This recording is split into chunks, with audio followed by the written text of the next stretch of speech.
விளக்குறது brush வச்சு விளக்குவோம்லம்மா, அந்த ப்ரெஷ்ஷுக்கு 5% GST வரி கட்டுறோம். தெரியாமையே பல்லு விளக்கிட்டு இருக்கோம் ப்ரெஷ்ஷை வச்சு. 5% ஜிஎஸ்டி. இப்போ நம்ம என்ன முடிவுக்கு வருவோம்? ப்ரெஷ்ஷில் விளக்குனா தானே 5% வரி, நான் கையில் விளக்கிக்கிறேன் அப்படின்னு முடிவெடுத்தீங்கன்னா, கையில் பேஸ்ட் வைப்போம்ல, அந்த பேஸ்ட்டுக்கு 18% வரி, 18%.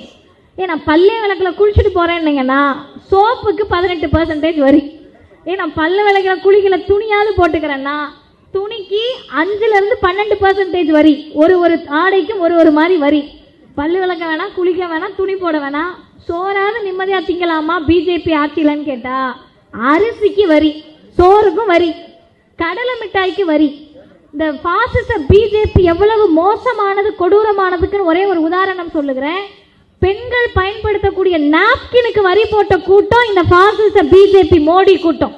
இதையெல்லாம் எதிர்த்து யார் கேள்வி கேட்டான்னா தமிழ்நாடு கேட்டது, இந்தியாவின் பல மாநிலங்கள் கேள்வி கேட்டார்கள். நிதியமைச்சருக்கு சொரணையே வரலையே, நிர்மலா சீதாராமனுக்கு சொரணையே வரல, என்னமோ கேட்டுட்டு போங்கன்னு இருந்தாங்க.